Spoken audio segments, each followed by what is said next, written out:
కార్యక్రమంలో తీసుకొస్తారు.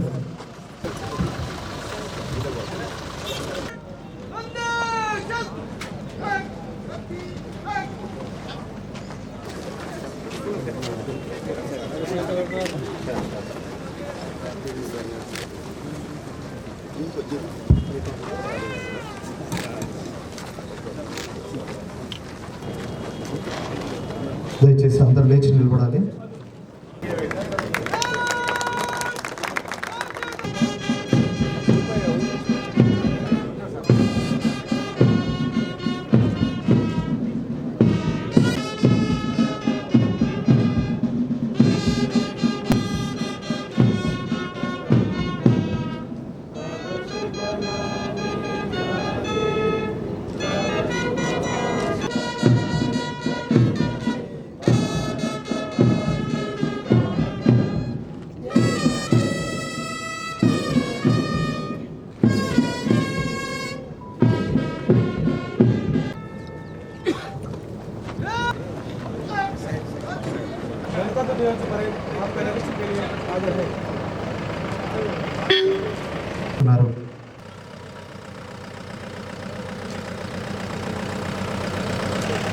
ఈ కార్యక్రమంలో తొలి అంకంగా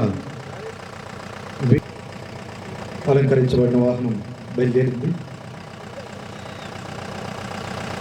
76వ భారత గణతంత్ర దినోత్సవ వేడుకల్లో భాగంగా మరియు గౌరవ గారిని వేదికపైకి రావడం చక్కగా జరిగింది. చక్కటి వాద్య బృందంతో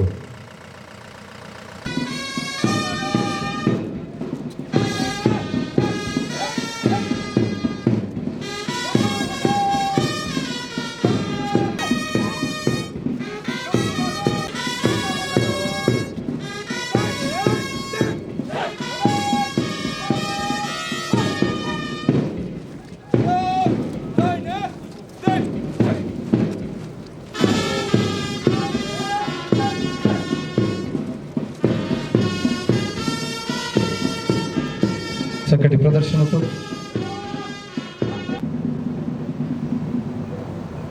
మిత్రులారా, 76వ భారత గణతంత్ర దినోత్సవ వేడుకల సందర్భంగా హాజరైన గౌరవ పార్లమెంట్ సభ్యులకు, శాసన మండలి సభ్యులకు, శాసన సభ్యులకు, ఇతర ప్రజాప్రతినిధులకు, జిల్లా ఎస్పీ, అదనపు కలెక్టర్, రెవెన్యూ మరియు స్థానిక సంస్థల గారులకు, జిల్లా అధికారులకు,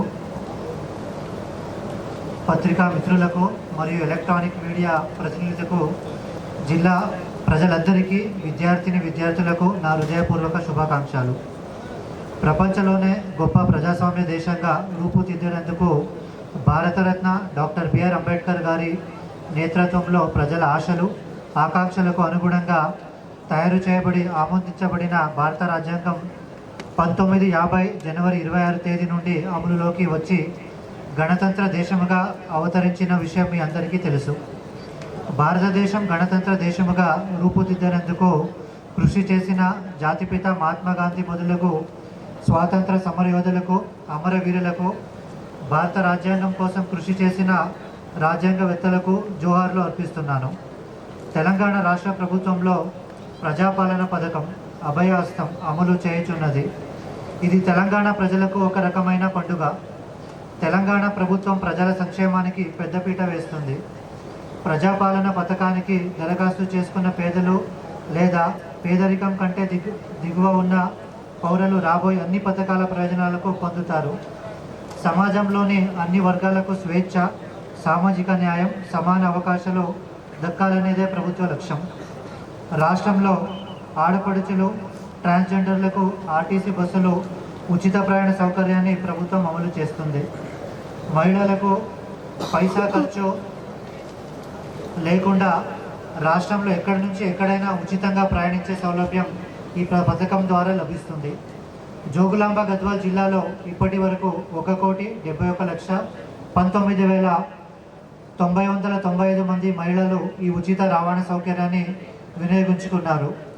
దీని ద్వారా మహిళలకు 54,79,98,000 రూపాయలు లబ్ధి చేరుకుంది. రాజీవ్ ఆరోగ్యశ్రీ పథకాన్ని మరింత పకడ్బందీగా అమలు చేయడంతో పాటు ఈ పథకం కింద పేదలకు కార్పొరేట్ వైద్యాన్ని అందించాలన్న లక్ష్యంతో రాజీవ్ ఆరోగ్యశ్రీ వైద్య పరిమితిని 5 లక్షల రూపాయల నుంచి 10 లక్షల రూపాయలకు పెంచి అమలు చేస్తున్నాము. ఈ పథకం వల్ల జోగులాంబ గద్వాల్ జిల్లాలో 6,964 మందికి వివిధ రకాల వైద్య సేవలు అందించాం. జిల్లా అభివృద్ధిలో భాగస్వాములైన గౌరవ పార్లమెంట్ సభ్యులకు, శాసన మండలి స్థానిక సంస్థలకు, జిల్లా అధికారులకు, పాత్రికేయులకు మరియు ఎలక్ట్రానిక్ మీడియా సిబ్బందికి మరియు ప్రజలకు నా హృదయపూర్వక ధన్యవాదాలు తెలియజేస్తున్నాను. మరొకసారి మీ అందరికీ 76వ భారత అనేటువంటి ఆ పాట వారు చేయాల్సి ఉంటుంది. తర్వాత అన్నగారి జీవితంలో విష్ణువర్ధన్ గారు, జి భాగ్యలక్ష్మి గారు,